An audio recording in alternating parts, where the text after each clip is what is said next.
¿Se escucha, Tania? ¿Sí? Ok. Bueno, damos inicio. Muy buenos días a todas y a todos los presentes. Damos la bienvenida especialmente a nuestra expositora, la doctora Ana Luisa Muñoz, de la Pontificia Universidad Católica de Chile. Para comenzar, quiero partir dando una breve introducción con una frase, una cita que encontré justamente en el trabajo que realiza Ana Luisa, y que señala, digamos, de alguna manera una frase provocadora, porque dice: las mujeres hacen y los hombres piensan. Eh, por supuesto lo hice desde una perspectiva de alguna manera cuestionadora, porque es parte de lo que ha sido como el inconsciente colectivo, digamos, sobre lo cual hemos construido la sociedad, y que persiste hoy en día justamente hasta en los espacios académicos, en los espacios de creación de conocimiento, en los espacios de investigación. Y si nos remontamos incluso en la época en que se permitió el acceso de la mujer a los ámbitos académicos, a través del decreto Amunátegui del siglo antepasado, digamos, justamente se argumentaba el ingreso de la mujer, que la mujer poseía una ventaja natural para ayudar y asistir, y no para imaginarlas, por ejemplo, como académicas e investigadoras. Hasta el día de hoy, las mujeres en la academia tenemos mayores responsabilidades que van asociadas al cuidado, y que en comparación están desvalorizadas con otras actividades como puede ser la investigación. Muchas personas piensan que da lo mismo si eres hombre o mujer en la investigación. Esta debiera ser objetiva y neutral, por lo tanto no tiene sexo. Sin embargo, la experiencia y la historia nos dicen que no. La estructura de género en la investigación y el sexismo en la academia en ocasiones obstaculizan el progreso del conocimiento, pues influyen en la dirección y el contenido de los campos investigativos. La doctora Muñoz argumenta que la discusión sobre la presencia de las mujeres en el conocimiento es necesaria, pero es insuficiente. Es necesario también revisar las relaciones de saber y poder en la selección del conocimiento, es decir, qué y cómo construimos conocimiento en educación. Nos invita a cuestionar las estructuras de conocimiento en las que nuestros discursos y prácticas se encuentran inscritos, y desde allí situar preguntas que abran diálogos y tensiones incómodas pero productivas sobre nuestro trabajo investigativo en el contexto contemporáneo. Paso ahora a presentar el vasto currículum de Ana Luisa Muñoz. Ella es doctora en Cultura Educativa, Política y Sociedad de la State University of New York y se desempeña actualmente como profesora asistente de la Facultad de Educación de la Pontificia Universidad Católica de Chile. Su enfoque ha sido la investigación educativa y la construcción de conocimiento en la academia en el marco de las políticas de internacionalización. Actualmente es investigadora responsable de un proyecto Fondesit regular sobre políticas de investigación y género. Es investigadora del proyecto Núcleo Millennium sobre trayectorias de estudiantes en educación superior y el proyecto Inspira, financiado por la Fundación Fulbright. Actualmente se desempeña además como editora general de la revista Pensamiento Educativo Latinoamericano de la UC y editora asociada de la revista Gender and Education. Es también expresidenta de la Red de Investigadores de la Educación Chilena, RIECH, y miembro de la Asociación Red de Investigadoras. Entre sus publicaciones destacan los contextos sobre creando políticas feministas en educación y teorización feminista y la interrupción del statu quo en la construcción de conocimiento en Chile, ambos junto a Andrea Lira, y el paper Reaccionar no es suficiente, disminuir el acoso sexual en contextos académicos en Chile, Hong Kong y Estados Unidos, junto a Liz Jackson, un análisis feminista sobre los protocolos de acoso sexual en las universidades previo al movimiento feminista del 2018. Muchas gracias, Ana Luisa, por estar con nosotros y compartir tu trabajo. Te doy la palabra. Gracias, Maciel, gracias, Tania, por la invitación. Voy a compartir pantalla para poder conversar y dialogar. Así que Bueno, primero que todo quiero agradecer, Maciel, la invitación de la FEN, la invitación de este espacio de diálogo, para poder conversar con un tema que es altamente relevante en un momento en el que vivimos, pero además en un momento en que tenemos lanzado una nueva política de género en el conocimiento, en la investigación. Por lo tanto, esta conversa que fue publicada, de hecho, en un artículo de la revista Cuadernos de Teoría Social de la Universidad Diego Portales, se hace relevante desde ahí. Y además se hace más relevante, siento yo, porque es un diálogo que emerge de preguntas constantes de lo que a veces no se entiende cuando hablamos de la relevancia que tiene pensar temáticas de género en la investigación o en la producción de conocimiento. Y fue un esfuerzo, de hecho, que emerge en mi propia dirección de investigación de la Universidad Católica, donde conversando y dialogando, no solo había muchos temas que eran muy difíciles de hacer los links, sino también de comprender lo que yo llamo materialidades de esta conversa, materialidades de lo que significa articular el género en temáticas de investigación, pero al mismo tiempo cuando ponemos al frente o al centro las teorizaciones que dan sentido y forma a la conversa. El género como categoría que entra a la academia es una categoría que responde a un movimiento feminista y que responde a teorizaciones feministas por décadas. Entonces, este artículo que presento hoy y que obviamente dialoga con otros papers que he ido construyendo durante los últimos años, se hace relevante desde ahí. Así que espero que podamos avanzar y por supuesto abierta a las preguntas y comentarios que puedan emerger sobre este diálogo. Entonces, tú lo mencionabas un poco, este paper tiene un argumento, y el argumento es algo que he sostenido también desde ya hace varios años, que la discusión sobre presencia y ausencia de mujeres en la investigación o incluso en la educación superior no es suficiente. Y para ello, para decir que no es suficiente, yo he acudido a las epistemologías feministas sobre conocimiento, más específicamente, que me entregan herramientas para cuestionar nociones sobre investigación que están sostenidas en lo que yo llamo sexismo institucionalizado, pero además que abren ventanas, o yo le llamo rizomas, líneas de fuga, para imaginar otra investigación posible.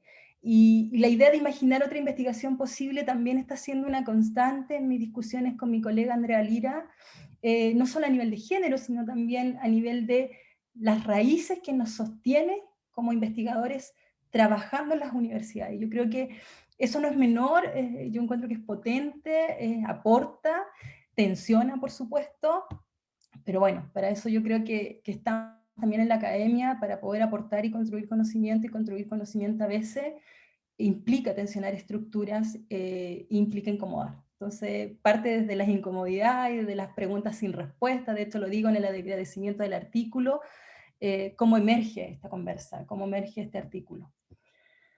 Y yo lo sondeo en base a tres temas importantes que las epistemologías feministas han ido abordando durante estas décadas de teorización.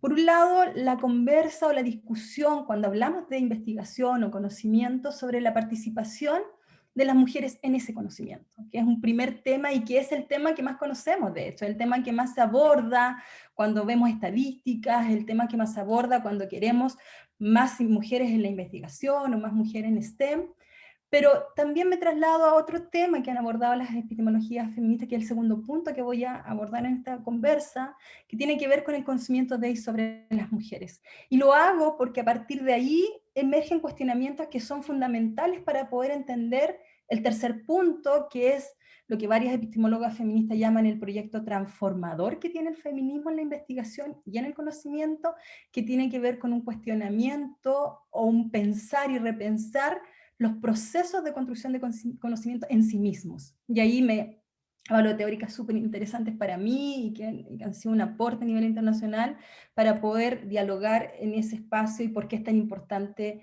no solo diversificar quienes participamos en la investigación, sino también qué hacemos dentro de los procesos de construcción de conocimiento. Yo creo que esto aplica a todas las disciplinas. Sin embargo, yo también voy tomando muchos ejemplos de mi propia investigación, de mi Fondesis anterior, de los diálogos que estoy teniendo en este minuto con el Fondesis actual, Fondesis regular, sobre temas de políticas de conocimiento y ahora específicamente sobre políticas de conocimiento y género. El primer tema que tiene que ver con la participación del conocimiento de las mujeres, o la participación de las mujeres en el conocimiento, tiene que ver con un cuestionamiento potente que se hacen de las investigaciones o de las epistemologías feministas y que ha sido la exclusión de las mujeres en el conocimiento. Y ahí me tomo de una autora que es Lorraine Cohn, que dice algo que es transversal en esta presentación, que la ausencia de mujeres o la ausencia de diversidad de actores que participen en la construcción del conocimiento, ya voy a explicar a qué me refiero con diversidad de actores, impacta no solo en la forma del contenido del conocimiento, sino también la dirección del conocimiento, hacia dónde va. Ya voy a explicar un poco porque es un argumento que va alineado en diferentes ejemplos, esta idea de cómo se impacta la forma y el contenido del conocimiento que construimos desde la academia.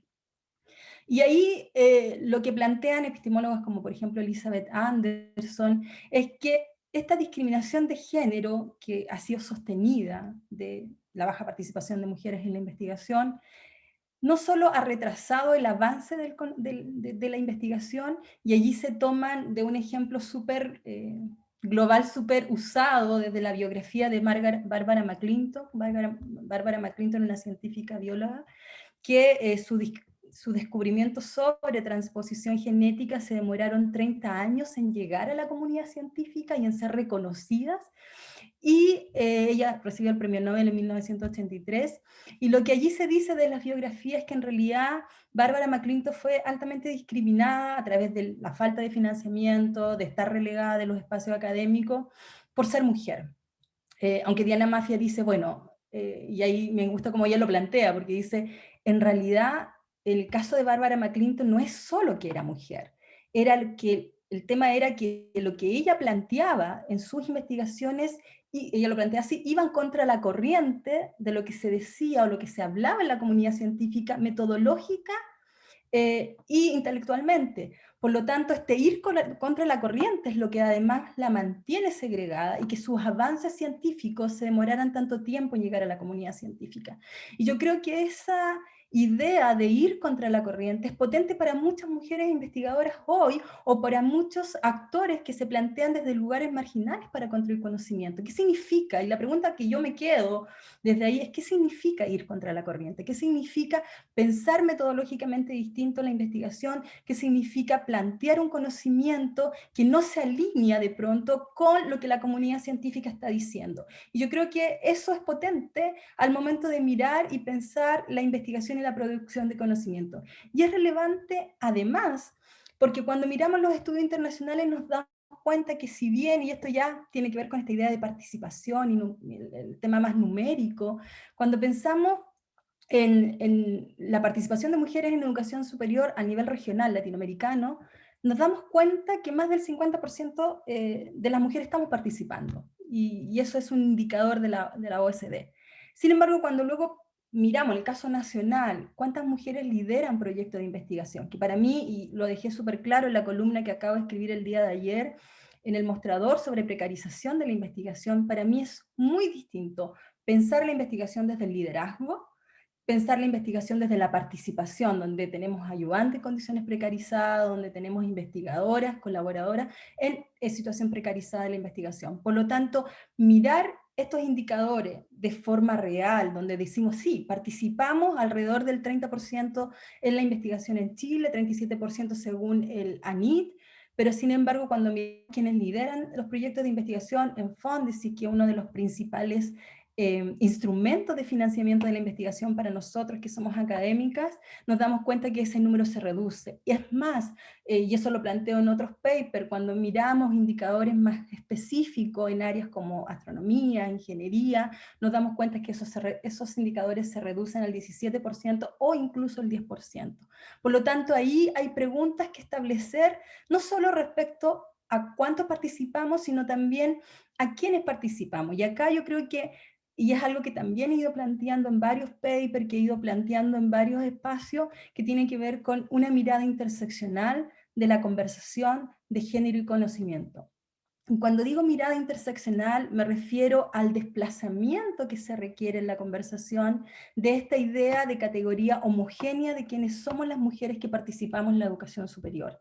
Y yo creo que ahí las preguntas claves son, cuando miramos los indicadores, y esta es una conversa que he tenido también con varias personas, cuando miramos los indicadores nos damos cuenta que tenemos incluso ausencia de data. Y la ausencia de data es política, es tremendamente política. No saber cuántas mujeres, a propósito de lo que pasa con Elisa Loncón hoy, en la constituyente, cuántas mujeres indígenas tenemos construyendo conocimiento, de una conversación que de hecho hemos planteado, tenemos un paper sobre este tema que se llama Doing the Work con Elisa Loncón y Andrea Lira, donde planteamos precisamente estas preguntas. ¿Cuántas mujeres indígenas construyen conocimiento? Elisa tiene una conversación súper potente sobre la idea de epistemia o injusticia epistémica que también plantean otras autoras frente a quienes participan en la investigación. ¿Cuántas mujeres primera generación en su familia hoy en día son académicas y están en la carrera académica de la universidad? ¿Cuántas mujeres trans o cuántas mujeres que pertenecen a la comunidad LGBTQ, etcétera? Son preguntas que no son menores y que instalan definitivamente desafíos de los cuales nos tenemos que hacer cargo.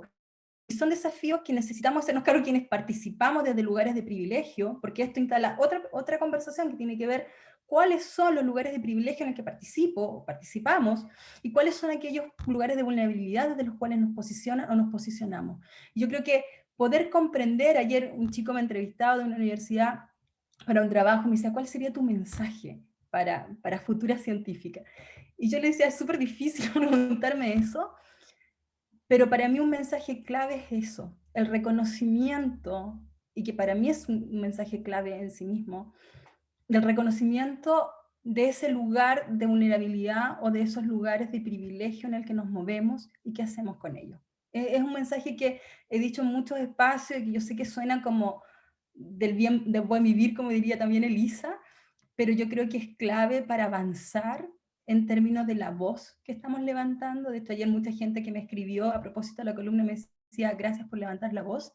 Y acá no se trata de un agradecimiento al levantar la voz, se trata de una conciencia de un lugar de privilegio que yo tengo y también del reconocimiento de un lugar de vulnerabilidad que yo tuve en algún minuto como ayudante. Y es algo que conversaba con la ayudante del proyecto de investigación en el que participaba y con mis co-investigadoras Hilary y Andrea Lira. Entonces, para mí esos temas de interseccionalidad que se plantean en las conversaciones de epistemología feminista son altamente relevantes para tensionar la conversación sobre participación de mujeres en la investigación. Yo hablo de conocimiento para ampliar también la discusión a ciencias sociales, etc. Un segundo punto, y que yo creo que es importante, y que lo plantean desde la epistemología feminista, tiene que ver con el conocimiento de y sobre las mujeres. Y aquí yo creo que hay dos temáticas importantes que tienen que ver con el reconocimiento de la autorización que tienen las mujeres para hablar sobre sí mismas y no solo ser partícipes como objeto de conocimiento. Y eso es algo que se ha atencionado principalmente de la investigación médica, que no es mi área de expertise, pero que tienen ejemplos súper potentes. Y por una parte, uno de los análisis en esta conversación sobre conocimiento de y sobre las mujeres tiene que ver con prácticas androcéntricas para mirar el sujeto masculino como el referente de los avances en la investigación, lo que Nancy Chuana y Shannon Sullivan llaman epistemología de la ignorancia. Y la ignorancia como una brecha, como algo que no se sabe por elección deliberada, no genuina, no decir no sabía, sino más bien no quiero saber. O hay determinados conocimientos que se posicionan en los márgenes de los cuales no queremos acoger. Elizabeth Gross, que una feminista materialista, llama la amnesia estratégica. Y hay toda una teorización desde ahí respecto a cómo opera la amnesia estratégica en la producción de la investigación. Pero por otro lado, algo que también han planteado principalmente también feministas desde la perspectiva más decolonial, que tiene que ver con la negación de la credibilidad testimonial en los procesos y prácticas, epistémicas de las mujeres.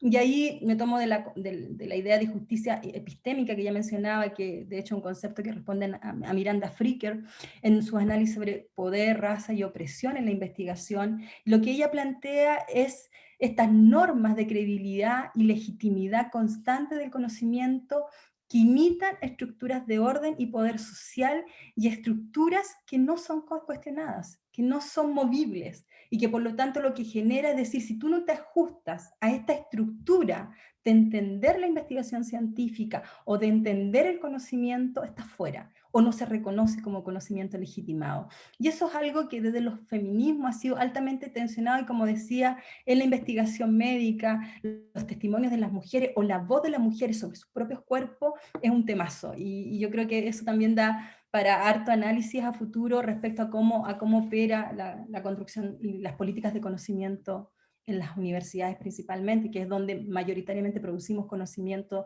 científico y financiado. Y por último, que yo creo que es la parte que más, y con esto ya voy casi terminando mi presentación para abrir a la conversa, que tiene que ver con los procesos de construcción de conocimiento en sí mismo.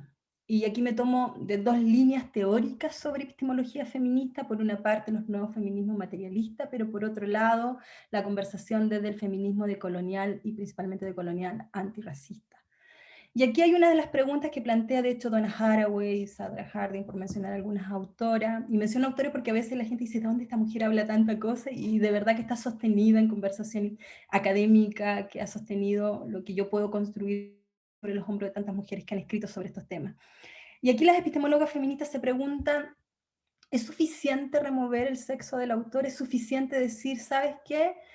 Da lo mismo si es hombre o mujer, que algo que yo me encuentro harto en mis investigaciones, si removemos el sexo del autor, ¿qué pasa? Y ahí dice las epistemólogas, bueno, si ese es el tema, si el sexo del autor es el problema, que es un tema biológico, basta con la evaluación ciega y solucionamos todos los problemas que tenemos, y que es uno, de hecho, de las cosas que hemos solicitado al nivel de financiamiento de la investigación a nivel nacional. Se han solicitado bastante ese tema.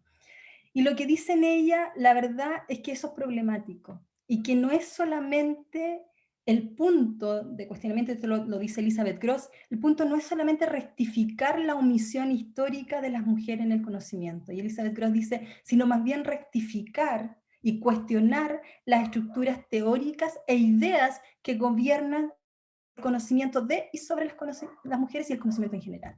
Y aquí yo creo que está lo que planteaba al principio, el proyecto transformador de los aportes del feminismo a la investigación. Es pensar que no es solo pensar si hay más o menos mujeres, no es solo pensar cuál es el conocimiento sobre género que se está produciendo, más allá incluso de la categoría binaria que usualmente tenemos y es la que nos reorienta para dialogar a veces, sino el conocimiento en general, y yo creo que para mí ese es el desafío, y eso es lo interesante de poder estar trabajando investigación sobre políticas de conocimiento, porque dice Groff, la amnesia con las mujeres específicamente, dice ella, ha sido estrategia y asegura fundamentos que son patriarcales en la investigación. Por lo tanto, Elizabeth Gross, y aquí también amplía la conversación que tiene Rosy Braidotti, ampliar o sumar más mujeres a un conocimiento que sea considerado neutral, apolítico y objetivo, es problemático. Porque en el fondo lo que hacemos es sumarnos y no tensionar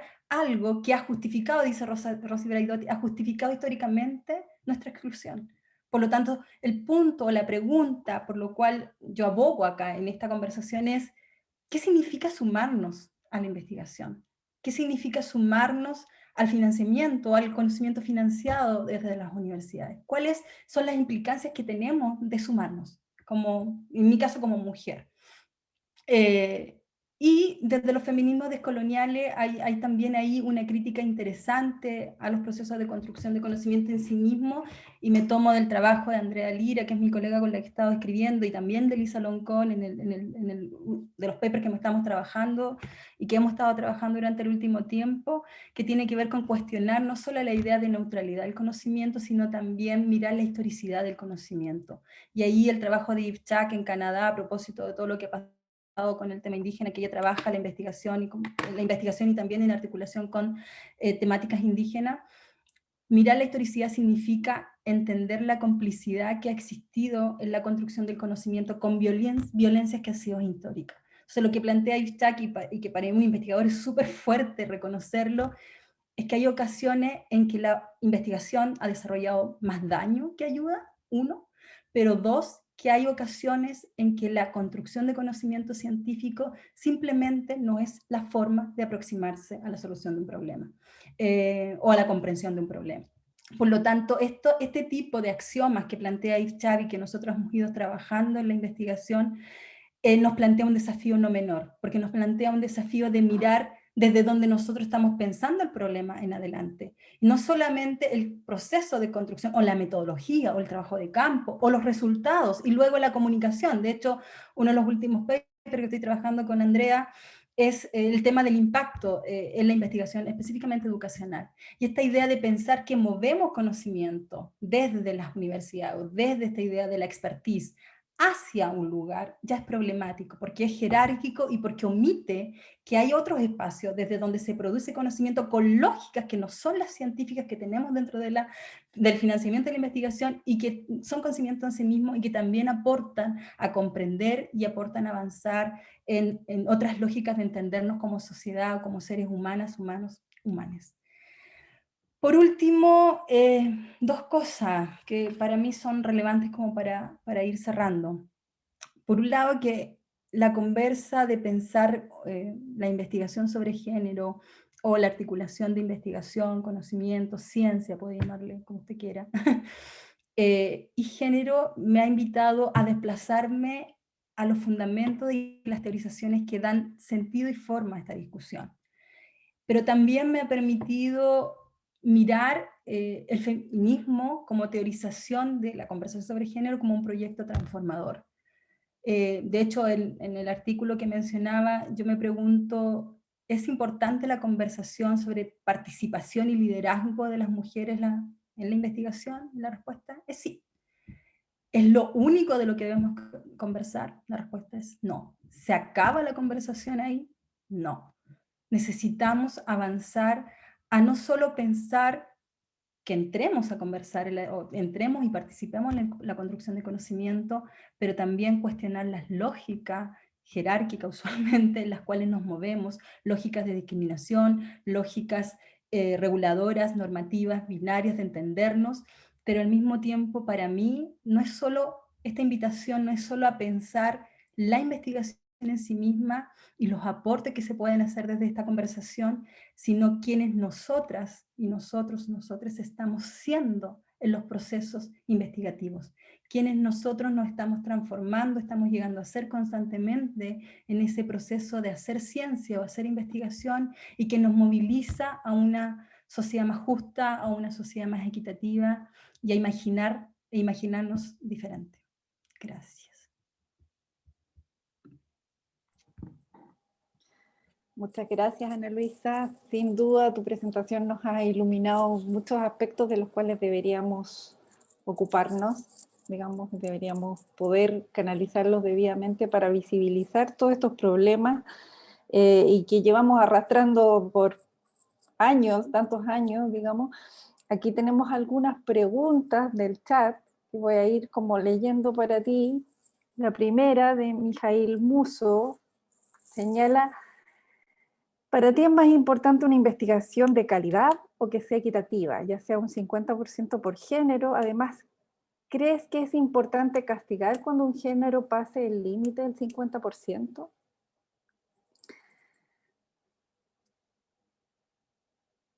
Si quieres la vamos, o te Sí, leo preferiría tres. que Y, pudiéramos sí, agrupar algunas para poder, porque perfecto. usualmente responden a las mismas lógicas, entonces. Sí, Sí. sí, sí, sí.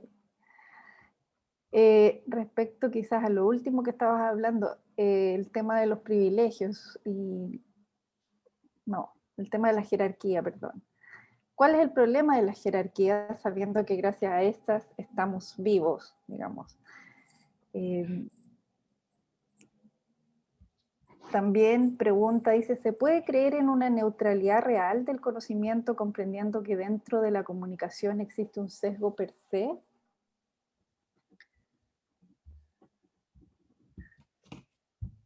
También pregunta, ¿cuál es el lugar de privilegio al cual te refieres? Si acaso se puede cuantificar. Y si existe algún estudio multivariante donde se puede establecer los límites o bien variables categóricas claras de qué son la vulnerabilidad y privilegio en términos cuantitativos. Por otra parte, ¿cómo evaluarías tú el hecho de estos dos puntos en relación a las jerarquías de naturalidades? Si quieres, Sí, parto con eso. sí. Primero, es la idea de calidad y castigo. Yo creo que ahí hay dos lógicas que son súper relevantes y que he encontrado bastante, al menos en las investigaciones que yo he hecho en el artículo sobre fragilidad masculina que escribo, lo detallo bastante cómo opera. Y usualmente el discurso de la calidad ha sido uno de los discursos de la resistencia para avanzar en políticas de género en la investigación. De hecho, en ese artículo planteo uno de los principales argumentos, es decir, que el desarrollo del conocimiento es uno de los espacios más resguardados de la masculinidad. Y ahí, de hecho, tú planteabas en mi presentación esas citas sobre los hombres piensan, las mujeres hacen, y honestamente ahí yo me tomo de un artículo súper interesante de Marcela Mandiola y sus colegas en la revista, de hecho, Pensamiento Educativo Latinoamericano, en PEL, donde ella plantea la domesticación del trabajo de las mujeres en las universidades. Y desde esa lógica, lo que yo he encontrado es que existe una alta resistencia en avanzar en políticas de género en la investigación. Uno de los avances que se sostuvo y que se ha sostenido durante los últimos años ha sido ampliar el currículum, el número de años para considerar el currículum de mujeres madres. Y eso ha generado un discurso de la resistencia bastante potente. Y bajo la idea, y por eso es tan importante algo que me preguntaba alguien más adelante, bajo la idea de que el conocimiento es neutral y objetivo, algo que ha sido ampliamente discutido desde los feminismos. Por lo tanto, pensar en que porque incluimos más mujeres, porque se generan políticas para diversificar quien participa de la investigación, es una de las formas de poder pensar la resistencia, o acercarse a la resistencia de cómo opera el resistir avance en políticas de género. Y la idea del castigo es otra, el pensar que porque se diversifica o se intenta generar políticas para diversificar quienes participamos o quienes participan en la investigación es un castigo para los hombres. Sin mirar, y esto es súper relevante, porque cuando nos anclamos en ese discurso de resistencia, estamos desconociendo la historicidad de cómo ha operado el sexismo institucionalizado dentro de principalmente en las universidades o dentro del financiamiento de la investigación. Por lo tanto, es una forma de decir, en realidad, a mí me están castigando porque le están ampliando el currículum a una mujer que fue madre por 2 años, desconociendo que históricamente las mujeres hemos estado relegadas a labores de cuidado, o las labores de cuidado usualmente están fuertemente en manos de las mujeres.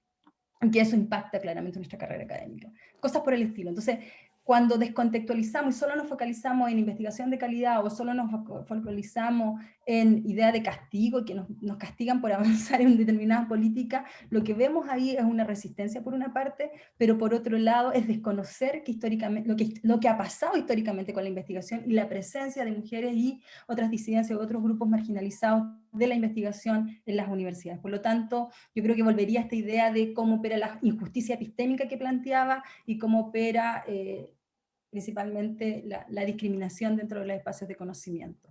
El segundo tema de los problemas de jerarquía, no estoy muy segura hacia dónde va exactamente la pregunta, cuál es el problema con la jerarquía. Yo creo que cuando yo planteo el conocimiento jerárquico, es pensar que existe un conocimiento válido, que es el que producimos, conocimiento científico, y otros conocimientos que operan y que en realidad no son válidos. Y yo creo que desde el feminismo, y aquí me tomo principalmente de las teorizaciones de feminismo decolonial, está cuestionado, y está cuestionado principalmente porque el daño que a veces ha causado de la academia en esta forma cegada, y porque a veces los sujetos que participamos en la investigación también tenemos nuestro propio mundo que no nos permite ampliarnos a la diversidad que existe en la sociedad, porque, ¿para qué estamos con cosas? La academia en sí es un espacio bastante elitista, y eso ha sido históricamente, y eso es lo que se está queriendo diversificar, o lo que se ha querido diversificar con diferentes políticas desde los gobiernos, desde los últimos gobiernos.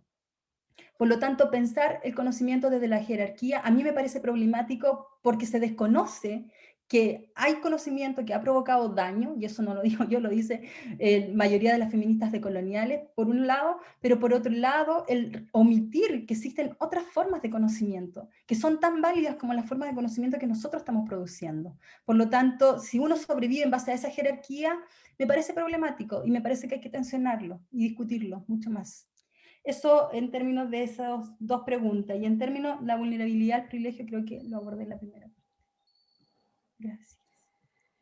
Bueno, también tiene relación con las disciplinas, ¿no? Con los ámbitos disciplinares, todas las jerarquías, digamos, donde hay de alguna manera una supremacía de la ciencia exacta por sobre las humanidades y las ciencias sociales, digamos. Y eso también es un problema. O sea, cuando nos referimos a los científicos, probablemente no nos vamos a referir a un historiador o a un antropólogo o a un sociólogo, nos vamos a referir a un biólogo, a un físico, a un matemático, alguien que está ahí, digamos, en el número, más que... Acá hay otra pregunta muchas gracias, Mijail, por tus preguntas que nos han aportado. Antonella Rescaglio, ¿cuáles son los mecanismos de articulación del conocimiento e investigación con las distintas instancias sociales, educación, organismos territoriales, institucionalidad, etcétera? ¿Cómo incluir el conocimiento desde estos grupos sociales hacia las investigaciones? ¿Cómo incluir el conocimiento con instancias sociales?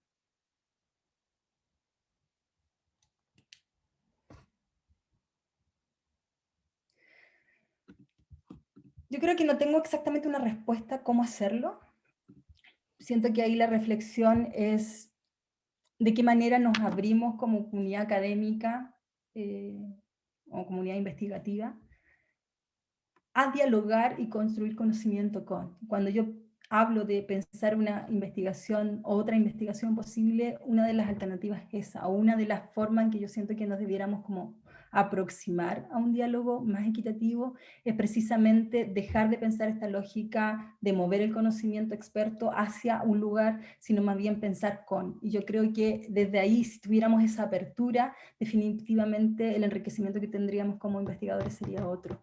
Entonces, ¿cómo hacerlo? Yo creo que es un desafío, no tengo la respuesta exacta de cómo lo hacemos, pero sí siento que el primer paso, al menos para mí, que está haciendo, y el paso que yo estoy en este minuto, es cuestionando las lógicas desde las cuales yo estoy operando como investigadora. Y de hecho, la reflexión de esto es parte de eso.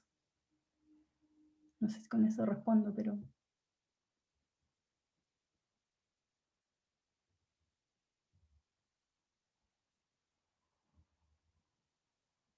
Muchas gracias, estaba silenciada, disculpen. Acá hay una pregunta de Mara Silva.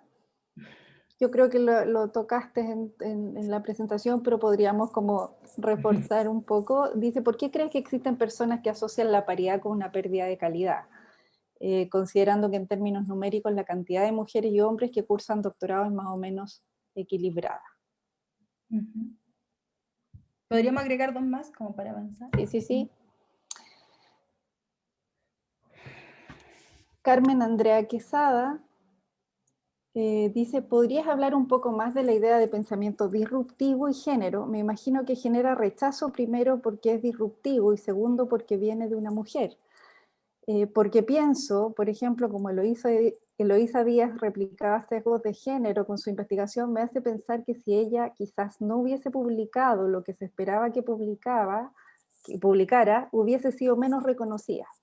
Y dos, ¿podrías expresarte un poco más extendidamente de la investigación que es financiada y de la ausencia de las mujeres generándolo, en particular del vínculo entre financiamiento y mujeres? Gracias por las preguntas. Yo creo que Mara le estaba contestando a la persona de arriba, me da la sensación, que tiene que ver con por qué tenemos que pensar que políticas que apunten hacia mayor presencia de mujeres en esta, insisto, tensionando la idea de categoría de mujeres como homogénea, significa bajar la calidad de la investigación. Eso es algo que sostengo y que he mantenido durante bastante tiempo en diferentes espacios también de diálogo y escritura. Y respecto a las preguntas amplias de Carmen Quesada, gracias. Definitivamente sí, o sea, ser mujer y tener voz y no cualquier mujer es complejo y definitivamente lo vemos en muchas ocasiones que somos cuestionadas por quienes somos. Somos lo que Miranda Frick llamaría conocedoras putativas, somos personas que nuestra validez de la voz que enunciamos, de la escritura que enunciamos, tiene validez por quienes somos. Y eso no está desconectado, eso definitivamente hay investigaciones al respecto, no es algo que yo esté inventando, y discusión y reflexión respecto a lo que significa ser mujer investigadora en la academia, etcétera. Por lo tanto, es así, hay un cuestionamiento doble y lo sabemos, quienes trabajamos constantemente en espacios de investigación, pero además incluso en otros ámbitos como la política, lo vemos constantemente que los cuestionamientos a veces se da por quienes somos, incluso por quienes nos acompañan. Entonces a veces todo se explica por quienes se sacan la foto conmigo, o si es mi hermano o mi amigo, pero siempre usualmente en relación incluso a un hombre para justificar qué pensamos y cómo pensamos. Por lo tanto, eso no es sorprendente. Y respecto a tu segunda pregunta sobre investigación que financia y la ausencia de mujeres generándolo, yo creo que hay un diagnóstico de la política de género actual que también lo releva, honestamente. Hay data ahí que me parecería interesante mirar, pero históricamente lo que ha sucedido, y algo mencionó Maciel, es que yo creo que la historicidad acá es importante. ¿Cómo entra la mujer a la educación superior en 1877 bajo el decreto Amunátegui? El fundamento para ello es que somos personas que podemos trabajar en la asistencia y en los cuidados. Ese es el fundamento de por qué se permite que la mujer entre a la universidad. Y digo la universidad como una institución relevante porque es la institución donde participamos la mayoría de las personas que trabajamos en la investigación en Chile. Por lo tanto, cuando miramos esa justificación nos damos cuenta que el avance, si bien se ha avanzado en presencia, el avance ha sido bastante bajo y sigue siendo bajo, pero no es solo el avance, que es el segundo punto que yo mencionaba en la presentación, tiene que ver con las condiciones en las cuales nosotros participamos en la construcción de conocimiento. No solo estar, y no solamente estar y quiénes estamos como mujeres, o quiénes estamos en la disidencia. Si tú piensas, por ejemplo, preguntas para mí claves que siempre hago, así como, ¿cuántas personas trans, o cuál es el porcentaje de personas trans que tenemos construyendo conocimiento en Chile, o participando activamente de la investigación? ¿Cuál es el porcentaje de mujeres, insisto, nuevamente indígenas, que tenemos en una universidad activamente participando en la investigación? Y yo creo que esa data, en este minuto ausencia de data, es relevante, y es relevante para preguntarnos por qué determinadas personas no están. Y yo creo que desde ahí la ausencia de la investigación lo que genera es no solamente determinados sujetes que son excluidos de los espacios, sino que también conocimiento que puede ser relevante queda excluido. Voy a dar dos ejemplos de cómo opera esta injusticia epistémica. Uno tiene que ver con el movimiento feminista. Una de las demandas, que lo explico y lo desarrollo en otros textos, que creo que teorización feminista es uno. Cuando se emerge con fuerza en mayo del 2018 el movimiento feminista, una de las demandas era protocolos de acoso sexual. Cuando uno va a revisar las estadísticas del financiamiento de la investigación en género, se da cuenta que es el 0,2% que se ha financiado durante los últimos, estoy hablando hasta el 2017, que se financió desde el 2005 al 2017, de hecho, esa fue la estadística que tomé. Si tú dices, tenemos indicadores de violencia, y eso lo explico en otros papers también, que son altísimos, tenemos situaciones de femicidio que son brutales y dramáticas, y tenemos tan escaso financiamiento en investigación en temáticas de género, es más, no tenemos un grupo de estudios en temáticas de género. ¿Cómo se explica que tengamos este problema social y que el financiamiento de la investigación sea tan escaso, y que además no tengamos una área de la investigación o un grupo de estudio de investigación de género? Eso solo se explica por un sexismo institucionalizado que entreteje el financiamiento de la investigación, pero además se explica porque se considera que es menos relevante, o incluso se puede considerar que es investigación que se puede hacer sin financiamiento. Uno puede tener diferentes explicaciones para ella, pero yo creo que para mí, cuando yo miro ese minuto, que había un artículo que fue, en este caso era el mío con Liz Jackson, sobre protocolo, análisis de protocolos de acoso sexual, y que era basado en una investigación que no fue financiada, definitivamente hay un problema. Es problemático que no tengamos investigación que pueda dialogar con temas país. Y yo creo que eso me lo he encontrado. Yo trabajo también, otro de mis temas fuertes que trabajo es internacionalización. Y cuando hice mi tesis doctoral era una de las preguntas que hacía constante. Y nunca me voy a olvidar del caso de uno de los investigadores que me tocó entrevistar, que en todo el proceso de doctorado, trabajando él en el extranjero, trabajaba temas indígenas. Cuando lo entrevisté, él me contó de toda su investigación que había desarrollado, no voy a decir el país porque no me interesa relevar la identidad de la persona, pero era fuera, en el extranjero. Entonces, al momento de la entrevista, que fue el año 2013, yo le digo, ¿en qué trabajas ahora? ¿Cuál es la investigación que estás desarrollando en ciencias sociales? Y me dice, trabajo en temáticas de papas. Entonces, yo como que me sorprendo, le digo, ¿pero por qué? Como miro todo lo que me cuenta, es súper interesante, temáticas indígenas de otros países. En Chile, tema indígena es un temazo. La problemática en el Walmart puso un temazo social. Y me dice, porque postulé por 5 años consecutivos y nunca obtuve financiamiento. Bueno, si damos la lógica del castigo y la calidad, probablemente alguien me va a decir, bueno, él no era bueno, no era un buen investigador. Pero entonces ahí mi pregunta es, ¿por qué un investigador con esa trayectoria y ese training y trabajo desarrollado en el extranjero en Chile no tuvo espacio? ¿Es solo porque es un mal investigador o no tenía las publicaciones Web of Science suficientes? Entonces, cuando yo planteaba el día de ayer, acá no es solamente la precarización un tema de cuánto se demora Anita en transferir los fondos o cómo se transfieren los fondos. Acá estamos pensando que hay un modelo, y esta es una conversación que también la Asamblea por el Conocimiento, y ahí conversas con Felipe Villanelo, y digo los nombres porque yo no construyo esto en soledad, Carolina Gainza, la misma red de investigadoras, el mismo Red de Investigadores de la Educación Chilena, RIECH, donde yo he participado activamente en diferentes espacios y que dirigí por 2 años. Esto no es solo un tema de financiamiento, esto es un tema de modelo, de cómo pensamos la investigación. Y aquí no se trata de castigar a nadie, aquí se trata ni de bajarle la calidad a la investigación, aquí se trata de diversificar la conversa y de cuestionarnos formas epistémicas. Cuando digo epistémica tiene que ver de políticas de discriminación por conocimiento, cómo opera el financiamiento en Chile y cómo opera la construcción de conocimiento. Y eso es un desafío para nosotros como investigadoras mujeres y un desafío para la comunidad de investigación en general. Eso. No sé si con eso. Muchas gracias, Ana Luisa. Por aquí tenemos Carmen dice, excelente respuesta de la pregunta 2, muchas gracias. Camila Trujillo dice, muy de acuerdo sobre cómo la masculinidad está metida en la academia y genera estos sesgos. Una pregunta, ¿cómo se pueden dar estos espacios de diálogo más heterogéneos en la academia, ya que muchas veces es difícil que cedan esos espacios? Efectivamente ahí hay una resistencia importante y adhiero a Camila en el sentido de que a veces las cosas que tienen que ver con género se hacen porque hay que hacerlas y no desde un entendimiento más profundo y desde todos los factores que influyen y cómo estamos mirando el fenómeno, ¿no? Tú hablabas por ahí de la necesidad de más data, que es un problema país, también dentro de las universidades, y de cómo es este modelo sobre el cual opera.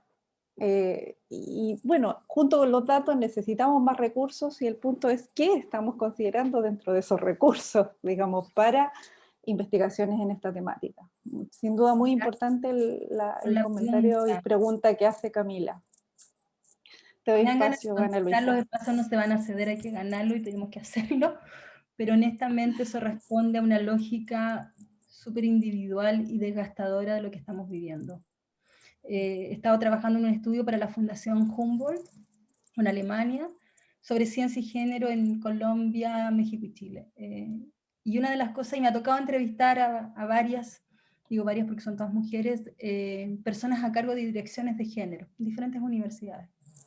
Y una de las cosas que me plantean fuertemente son las diferentes, y aquí me tomo de palabras de Sara Ahmed, que es una autora feminista británica,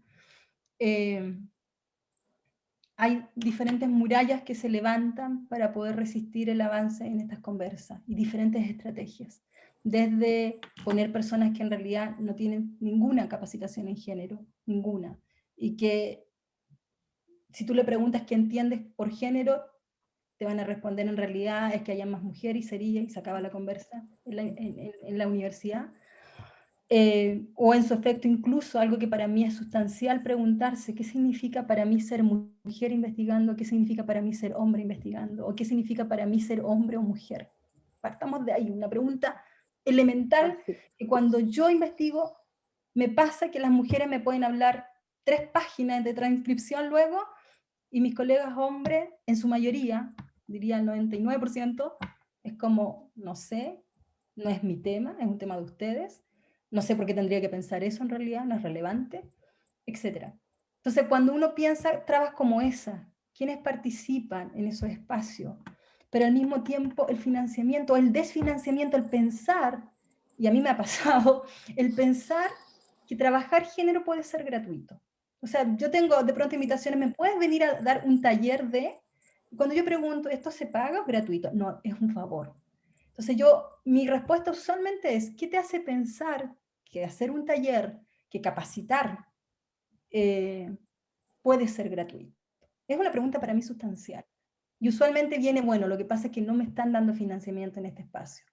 Yo le digo, bueno, tú si quieres yo te envío un email, pero tú debes hablar con quién financia esto, quién te está pidiendo esto, porque es re fácil colocar el sello género, pero a costa del trabajo gratuito de muchas mujeres. Y eso no puede ser posible, porque, insisto, la teorización, yo acá presenté un montón de autoras. Trabajar teorización de género es un trabajo, y quienes trabajamos en esto significa estudio, formación, significa investigación que sostiene las conversaciones, por lo tanto pensar o seguir pensando que esto se hace sobre el trabajo gratis de mujeres no está bien. Y eso yo creo que cuando tú me preguntas ¿por qué es tan difícil que nos cedan? No, no se ceden los espacios, es súper complejo. Sin embargo, tener la claridad, y aquí siempre le agradezco, tengo una colega y amiga, socióloga Mariela Infante, que fue una de las personas que me enseñó esto del minuto uno. Me dijo, Ana Luisa, tú no puedes hacer estas cosas todo gratis. Las charlas académicas nos contribuimos todos, pero si alguien me dice, hazme una capacitación gratis en género, mi primera pregunta es, ¿cómo se financia esto? Porque honestamente para mí es trabajo. Así como si alguien te dice, hazme una capacitación en Excel, es trabajo. Entonces yo creo que eso es importante, y instalar estas tensiones y estas conversaciones es parte de lo que estamos haciendo, y lo hago con mi espacio, con mis colegas, que siempre recibo un tremendo apoyo en mi facultad para poder avanzar en estas conversaciones, y también en otros espacios donde que no son académicos, donde me sostengo, donde a veces también tengo que botar las lágrimas o tengo que canalizar las situaciones de violencia que uno vive en la sociedad. Muchas gracias, Ana Luisa. Yo la verdad que felicito a los espectadores, han estado aquí pegados, digamos, sobre todo a los hombres. Esta fue una charla ampliamente difundida a toda la comunidad, tanto académica como de estudiantes, de pregrado, de posgrado, incluso el personal de colaboración. Entendemos desde la Escuela de Posgrado que la temática de género es una temática transversal, y les comento incluso una respuesta que tuve de uno de los invitados que dijo, bueno, esto no tiene nada que ver con economía.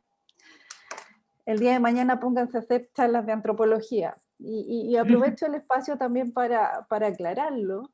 La temática de género los estudios de género es de alguna manera la forma en que la academia se ha aproximado a los problemas del feminismo y que cruzan transversalmente todas las disciplinas, todas las disciplinas. Y nosotros nos ponemos desde una facultad de Economía y Negocios históricamente, hemos estudiado el tema desde la discriminación laboral, desde la discriminación salarial, pero sin duda nos quedamos cortos, absolutamente, y la interdisciplina en este sentido se agradece mucho, y yo estoy muy contenta con tu presencia, Ana Luisa. La verdad es que voy a, digamos, difundir y tratar de ampliar estos diálogos en la medida que se pueda, y también siéntete en libertad de contar con nosotros para lo que necesites.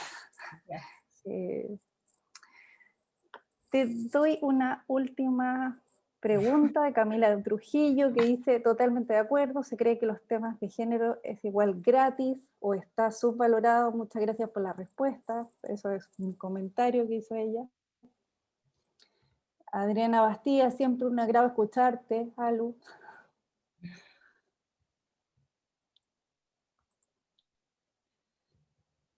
Que otra. Creo que no hay más preguntas, comentarios por ahora. Si alguien dice ahí, hay además toda una línea, Andrea Vera, una línea de economía feminista. Yo creo que si hay una línea es porque realmente es relevante, y lo poco que conozco, yo no soy economista, de colegas y amigas economistas feministas. Es todo el aporte que puede hacer el conocimiento feminista a remediar nuestra relación con la naturaleza, nuestra relación con el trabajo, nuestra relación con incluso la idea de explotación o la idea de cuidado, y ahí el feminismo decolonial tiene un tremendo aporte que hacerle a la economía. Y yo creo que para mí usar teorización feminista para mirar las temáticas de género me ha significado un aporte para tensionar y para tensionarme, y insisto en eso. Cuando alguien pregunta sobre ceder espacio o ganar espacio, yo digo, es un trabajo que tenemos que hacer, es porque el primer lugar de reeducación, y ahí me tomo de un trabajo de Toli Hernández, somos nosotras mismas, nosotras somos parte del problema. Si nosotras no instalamos un proceso de reeducación sobre pensarnos, reproducimos también las mismas lógicas como mujeres. No es un tema de mujeres o hombres solamente, esto es un tema que es transversal en nuestra sociedad, y cuando avanzamos en tener un tipo de investigación que aporte más equitativamente o con un reconocimiento de quienes participamos en esta sociedad, ganamos todas y todos.